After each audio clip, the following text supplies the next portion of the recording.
Loistavaa perjantai-iltapäivää kaikille. Todella hieno kasarinen saksofonibiisi. Rick James, Make Love to Me. Ja shit, mitkä soundit täältä lähtee taustalta. Tässä ei voi olla, kun nyt tekisi mieli silleen niin kuin chihauttaa törpöt auki. Joo, ja puottaa sillä terhillä kohti avaa ulappaa. Auringon laskua ehkäpä jopa. Mutta Terhi on telakalla, Terhi on moottoripaskana, se on vuodelta 77 ja en mä tiedä, onko tuo merellä nyt niin lämmin. Sitä paitsi tuolla tuuli aika paljon, että Terhi olisi liian pieni purkki sinne nyt. Kyllä, mutta merellinen tunnelma tässä on. Miami Vice TV-sarjasta Glenn Frey, You Belong to the City. Ja tämän jälkeen viikon separi-uutisia pähkinänkuoressa, eli viikon ylilyönnit. Basso.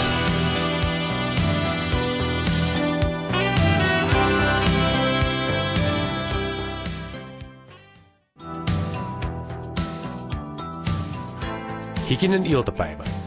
Sivistä itseäsi. Ai, aina sitä sattuu ja tapahtuu. Viikon ylilyönnit perjantaisin hikisessä iltapäivässä. No niin, tutut soundit menee sitten ylilyöntien, tai vie meidät ylilyöntien maailmaan. Ja itse asiassa Lahdesta on aika paljon tämän viikkoisia ylilyöntejä. Voitaisiin aloittaa erään nuoren herran tekosilla tämän viikkoiset ylilyönnit. 19-vuotias kaveri on kyseessä. Hän on siis lahtelainen paikallinen seppä. Nuori seppä niin sanotusti, ja tällä on ainakin kädentaidot ollut hallussa. Kaveri on saanut ilmoituksen, että kämppäsi vuokrasopimus irti sanotaan. 19-vuotias sitten tarttui työkaluihin ja alkoi remontoimaan kämppää huolella. Mies otti perinteiseen lahtelaiseen siivouskomaran varastukseen kuuluu moottorisaha, minkä äijä nyki sitten eteisessä käyntiin ja alkoi sitten todellakin remontoimaan. Hän aika paljon tuolla moottorisahalla sai tuhoa aikaa. Hän muun muassa meni keittiön seinästä läpi moottorisahalla, tuhosi jääkaapin moottorisahalla, muita kaappeja. Viimeistelläkseen hän sitten tukki vielä kylpyhuoneen lattiakaivot sanomalehdellä, irrotti keittiön tiskialtaan hajulukot, väänsi vesihanat auki ja poistui asunnosta. Myös naapurihuoneistot kärsivät huomattavia vaurioita. Herran, miksi hän tuossa sanoo, jää hyväisiltä. Joo, ihan reilu jättää vesihana auki ja mihinkään on puottanut lähipubiin venaamaan, että koska rupeaa vilkut käymään sinne kotitaloon päin. Ai. Viime sunnuntaina sattui myös Business Cityssä, mastokaupungissa, kiekkokaupungissa, melkoinen vaaratilanne. Kuulemma riita olisi voinut johtaa vakaviin seurauksiin, ja tässä oli todellakin onnea onnettomuudessa. Aleksanterikatu 37 sijaitsee suhteellisen korkea kerrostalo, ja sieltä oliko se nyt 7-kerroksinen kerrostalo, ja sieltä on sunnuntaina varmaan pikku sekareessa heitetty kirves. Se on napsahtanut, ei onneksi kenenkään ihmiseen, vaan auton katolle ja mennyt autosta läpi. Tämä oli sunnuntaina iltapäivällä 5, jolloin mummelin allaolovaara oli ilmeinen. Poliisi selvitteli asiaa ja kävi ilmi, että se oli viskattu peräti 9. kerroksesta ja riidan seurauksena nainen oli voimakkaasti päihtynyt ja häntä epäillään törkeästä kirveen nakkelemisesta. No, sitten päästään Päijät-Hämeestä vähän etelämmäksi Helsinkiin. Poliisipartio tapasi 5.30 tiistai-aamuna pari postinjakajaa sitten Sturenkadun ja Hesarin kulmasta. Kaveri oli postikärry mukana, mitä työntelivät, mutta ei itse asiassa ulkoiselta habitukseltaan näyttänyt ihan postinjakajilta, joten poliisipartio päätti tsekata kaverusten puuhat. Joo, postikärryistä löytyi.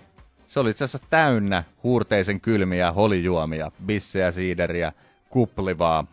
Miehet eivät osanneet kertoa, mistä nämä juomat olivat peräisin, eivätkä osanneet kertoa, kenen postikärryillä ajelivat, eivätkä osanneet ylipäätänsä kertoa yhtään mitään. Niin, ja perusmeininki. No pitääkö sitä selitellä aina, jos on bisseen laukus, että mistä nämä nyt olisi peräisin? Niin.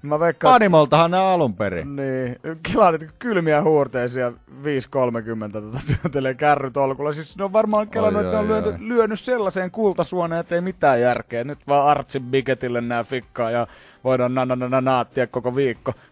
Ei ole kuin matka tyssännyt sitten, mutta mä veikkaan, että tässä on, jos näin ei ole mistään bubista ryskitty, kun poliisi ei siis ollut kuullut, tai siis saanut mitään murtohälytystä, niin veikkaan, että nämä on oikeasti autosta pöllitty. Jengi pitää hääjuomia, mä oon monesti kuullut, että on käännetty hääjuomat, kun on käyty Tallinnasta hakemassa sitten perhevolvollinen, kartanovolvollinen, vähän halpaa skumppaa ja vähän sitten karpalolonkeroa ja sen sellaista, niin jengi on pöllinyt niitä. Kuulostaa hyvin uskottavalta teorialta. Tapauksen seurauksena kuitenkin Kale ja Löysä ovat nyt sitten pidätettynä.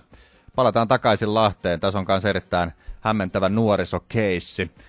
Tässä on toista normaalia ghetto-ridingia tapahtunut jollain varmaan madalletulla autolla. Veikkaa, että lintulauta on ollut myös siellä takakontin päällä. Uudenmaan kadulla on ajettu. Nuoret ovat huudelleet kiesistään hävyttömyyksiä ympäristöön. Nämä ovat 90-luvun alkupuolella syntyneitä nuoria miehiä, eli alta parikymppisiä. Ja naiselle on huudettu hävyttömyyksiä. Niin, ja ei mille tahansa, minkä tahansa miehen naiselle, vaan 70-luvulla Orimattilassa syntyneen miehen naiselle. Ja mä oon ymmärtänyt ylilyönneistä aina, että orimattilalaisille ei kannata kauheasti vinoilla. Nimittäin nämä orimattilalaiset on ollut ennenkin meidän ylilyönneissä agendalla.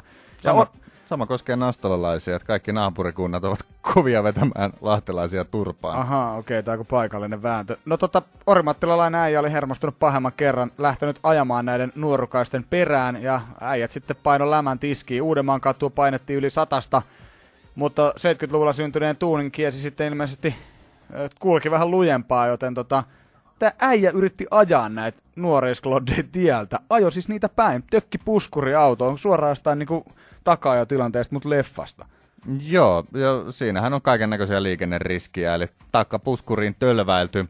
Osapuolet sitten tavoitettiin Renkomäen ABCltä, minne nuoret olivat menneet pakoon, että siellä on ihmisiä ja julkinen paikka, että sinne ei uskalla tulla riehumaan, ja poliisi tavoitti sitten täältä, ja kaikesta hävyttömyydestä huolimatta, niin juuri tämä orimattilalaismies, kuka vain puolusti kunniaa, niin hänet vietiin sitten poliisiasemalle. Aika häikäilemätöntä.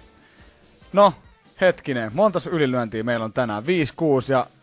Kunnia maininta voimakkaasta vastustelusta. No kyllä siis, mutta mä tarkoitin siis sitä, että jos meillä 6 ylilyöntiä, näistä on 5 Lahdesta, ja niin on myös tämä viimeinenkin. Nimittäin Isku-areenalla on ollut tietenkin jääkiekkoottelu viime lauantaina Lahden Pelikans vastaan Turun Palloseura, ja Pelikanshan on nyt sitten harvinaisen kovassa iskussa ollut tässä alkukauden, onko 5 vatsia putkeen voittanut, ja siellä on todellakin oltu hyvässä kisa-meiningeissä, ja 44-vuotias nastolalaismies, äsken sanoit nastolalaiset. Kyllä. Nastolalaismies on fanittanut vähän liikaa. Se on ihan järjestää selvää, että nämä tulee naapurikuntalaisten toimesta. Tämä on vielä ollut VIP-ravintolassa, siellä on ollut kannattajatkin hyvässä iskussa. Vetänyt niin hirveän guosin, että järjestyksenvalvojat on sanonut, että nyt joudut kyllä lähteä lataan, että ei sulla tarjoillakaan enää mitään, mutta kaveri on rimpuillut ihan huolella. Todella huolella on rimpuillut, ja hän on nyt laittu väkisin kantamaan pois sieltä ravintolasta. Mies varmaan tarttunut jokaiseen mahdolliseen asiaan, mistä pystyy kiinni nappaamaan vastalauseena tähän järjestyksenvalvojien täysin järjettömään poistamispyyntöön. Veikkaan, että kaveri on huudellut tapan kaikki siinä samalla. Järjestyksenvalvojat kuitenkin onnistu laittamaan tälle riehujalle käsiraudat. No, mutta naama koppaa suurautoja ei laitettu, joten ei kun leuat käyttö. Tää äijä on napannut jotain kahvaapinaa pohkeesta kiinni hampailla. Näin se on.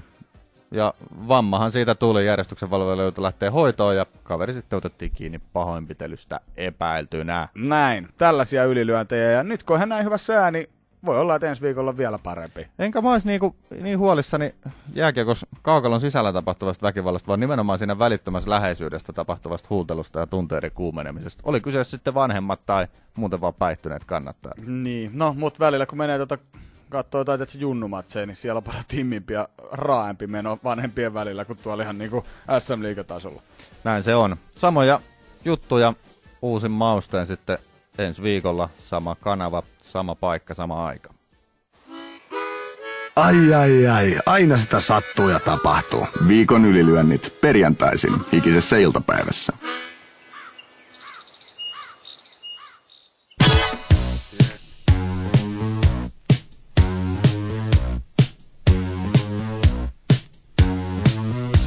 Hikinen iltapäivä arkisin 12.5 Tuken ja Jusan seurassa.